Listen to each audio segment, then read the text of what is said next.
just want to go through a little bit of redox reactions.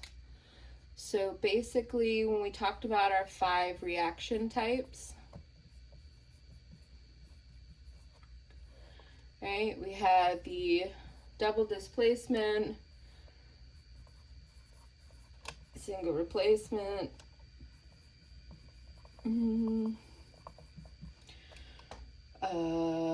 decomposition, combination, and combustion.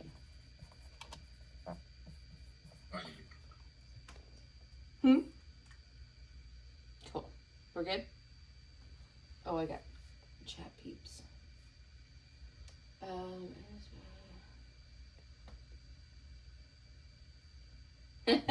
Dry erase, yeah. The dry erase really helps for balancing, I know. Otherwise, you get a lot of numbers flying around. Cool. So for the 5 different reaction types, right? We said double D is really something we're going to come back to in chapter 9.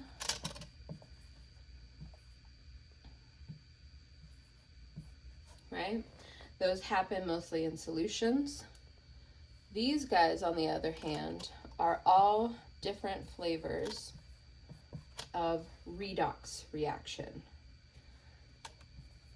Redox stands for oxidation,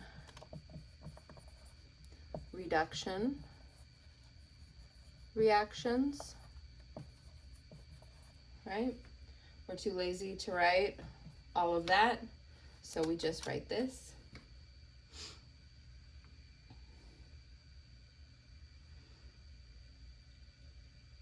And all redox reactions involve exchanging electrons, okay? What that means is one guy is giving up electrons and the other guy is picking them up, okay? So this is where oil rig comes in. Oxidation is loss of electrons. Reduction is gain. Is this the one you suggest that we draw the arrows for? That have like the line chart? I don't remember. Yeah. I'll get to that. Okay. Yeah. So you got to remember oil rig. I write it at the top of my page every time I'm doing this because otherwise I will forget. Oxidation is loss of electrons. Reduction is gain. I think there's another one too. Something about lambs. I can't remember. This is the one I remember. There's other acronyms that you'll see people floating around. So when we want to talk about redox reactions, the first thing we need to understand is how to find out the oxidation number. Is it okay if I erase, guys? Cool.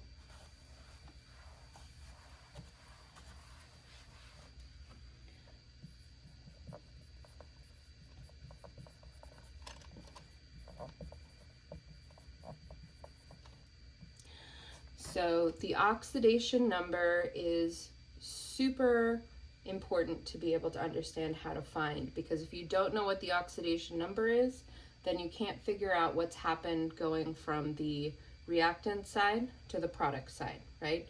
And that's the whole name of the game in figuring out who's being oxidized and who's being reduced, right? So the oxidation number, we have a couple of basic rules. The first one is if you have an ion, then the oxidation number is the charge, right? So let's say we're talking about magnesium and we wanted to know what is the oxidation number for the magnesium ion, right?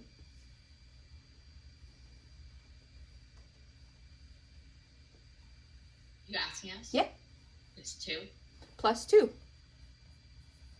right? You need the charge and all that, right? Mm-hmm.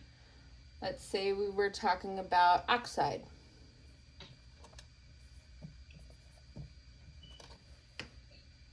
2 minus.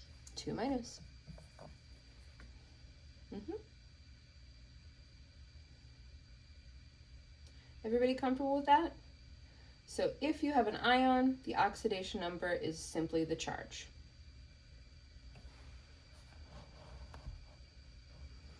The other big one is you want to be able to know if you have something in its elemental form.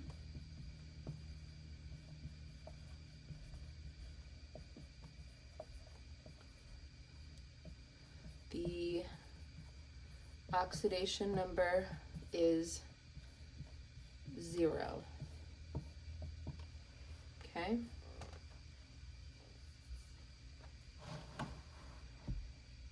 So if you have something in its elemental form, the oxidation number is 0.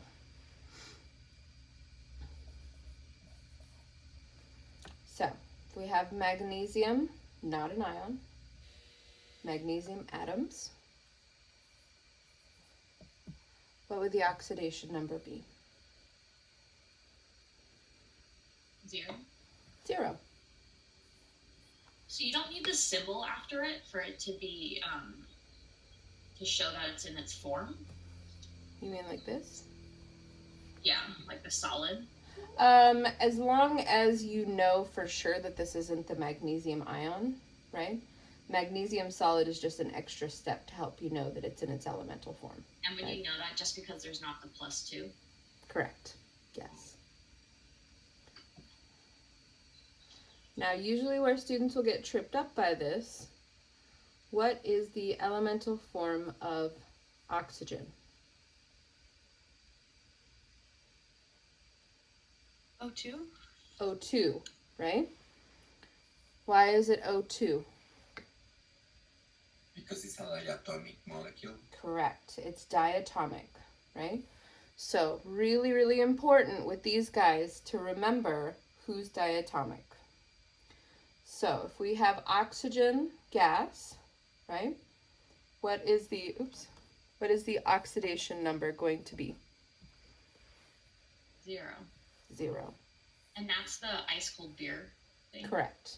Have no fear of ice cold beer.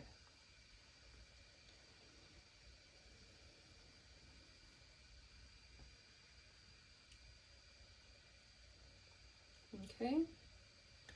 So these are the 2 main rules that you want to keep in mind. May I erase? Cool. All right. So,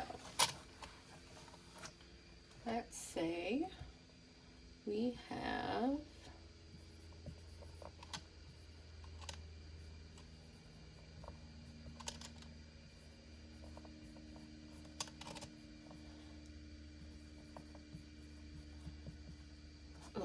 I need to start remembering that I can use this side of the board.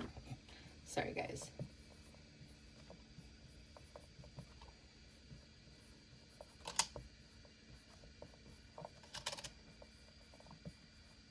Danica, I do want to say I really prefer the whiteboard after watching your lectures from last semester. They're super helpful. It's kind of hard to see. I know. The only benefit, though, and the only thing that I miss about the notebook is being able to go back and forth from pages. So having that non-eraser power is pretty cool. But yeah. It was less confusing with the whiteboard. I'll definitely say that. Yeah, I agree. Okay, so first of all, let's say, what kind of reaction is this?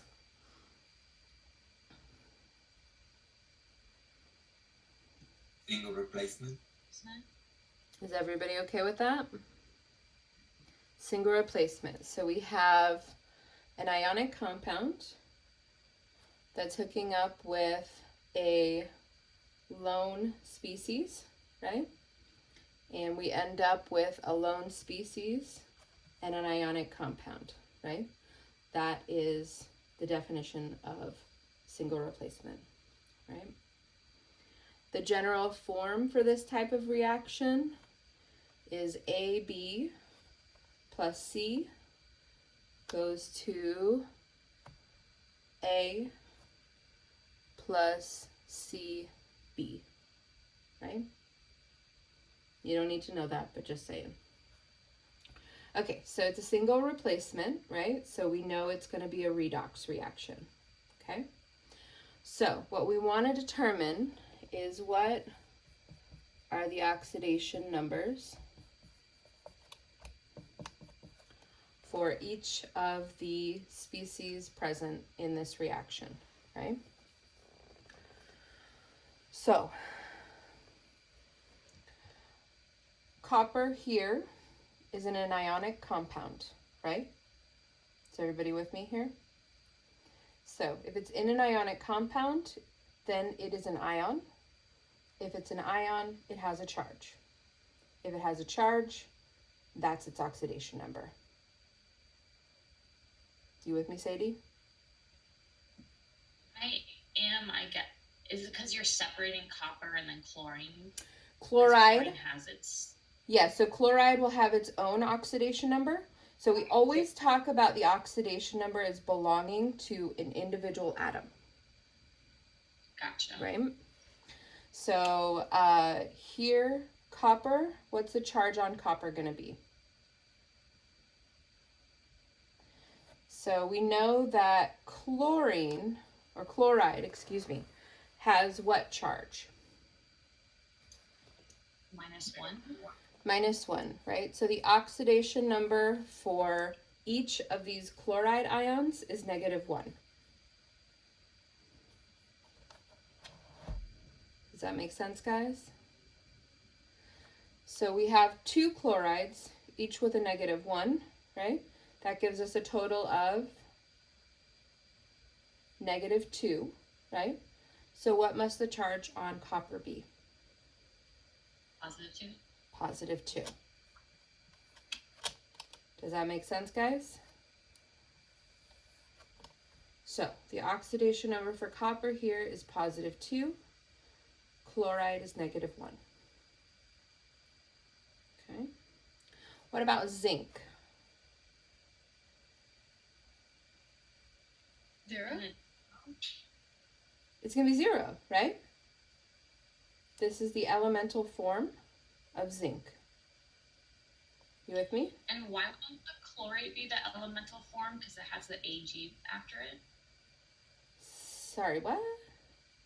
Sorry. Why would the chlorate be the elemental form with the Ag or AQ? This is chloride, Okay. right? Not chlorine. Yeah. Yeah. You mentioned ion because it's they're connected. It's compounded. Yes, exactly. Right? So if it was Cl2 by itself, right? Without the copper, that's a whole different ballgame, right? Completely different chemical species. Does that make sense, Sadie? Yeah, so then the zinc at the end, that's same thing then. You would do it individually. Yes. So just Okay. because you have 2 chlorides doesn't mean that you have chlorine, right? Chlorine is a standalone molecule, right? It can't be hooked up with anybody else. Okay. Does that make sense? I think this is a really common thing that gets people confused in doing the oxidation reduction is if something's in a compound, right? It's behaving the way it behaves in a compound, not as an element, right? So it's that same kind of idea of just because you have the same ingredients doesn't mean that you have the same outcome, the same recipe or the same product, right? So You can have cheese on a quesadilla and you can have cheese on a taco, right? But it doesn't make those two things the same thing. Does that make sense? So just because you have the same ingredients doesn't mean you end up with the same product. So zinc is in its elemental form. So it'll have an oxidation number of 0. What about this guy? Everybody okay with the fact that's 0? Cool. And over here, so we have chloride again is going to be -1, right? It always is. And zinc's +2. And so zinc is going to be +2. And we know that anyway, just because we know that zinc's always +2. True. So. Yes. Zinc just happens to be one of those that doesn't really change. Yeah. So we're always looking in an oxidation reduction reaction for the oxidation numbers that changed, right? So we can eliminate chloride right off the bat, right? Because it didn't change. So if we look at copper, right? Copper went from a +2 to 0, right? This is where the number line comes in.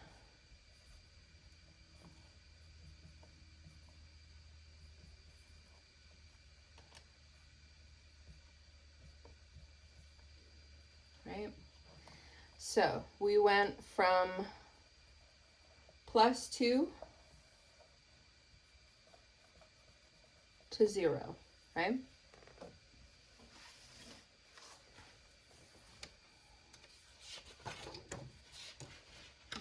Did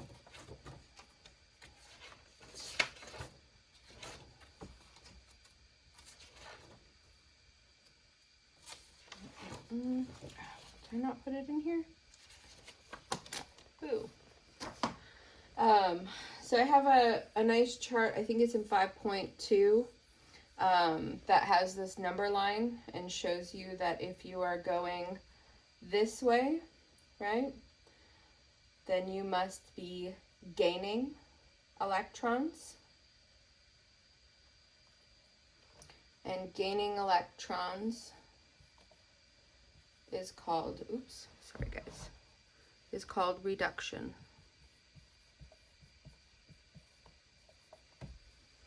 Right? So whenever you're going to the left, you are being reduced. Does that make sense? Cool. Anytime you're going this way, you are losing electrons, which means you are being oxidized.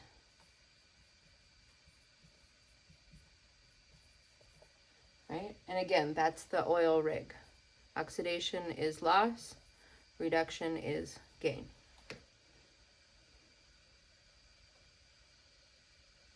So, copper here is being reduced.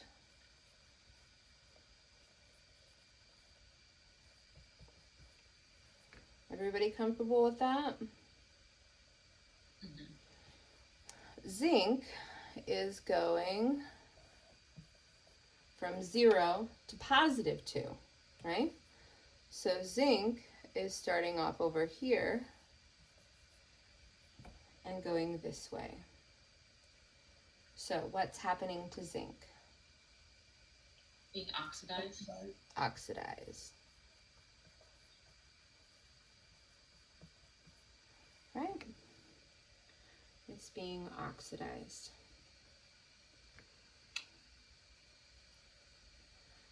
So, a couple of things that I want you guys to pay attention to here. You never have reduction without oxidation or vice versa. They always come together, okay? So if you have somebody losing electrons, somebody else is picking them up. That's always how it works, okay? So you will never have oxidation by itself or reduction by itself. You always have redox, reduction and oxidation together, right? The other thing that I want to point out is I think that writing these things down on every single one of these problems is really, really helpful. Okay. I probably say this about 1,000,000 times in my lectures, but I'm a really visual person. And if I try and do this in my mind, right? Oh, I'm adding electrons, so that makes me less positive. I'm going to F that up, right? Like guaranteed. So it's much easier for me to look at the number line and say, okay, if I'm going to the left, then I'm being reduced. If I'm going to the right, then I'm being oxidized, right? And it doesn't matter where I start on this line, right? If I started at -1 and went to -2, as long as I'm moving to the left, I'm still being reduced, right? If I started at -1 and I went to +1, right? That would be oxidation because I'm moving to the right. Does that make sense, guys? Questions?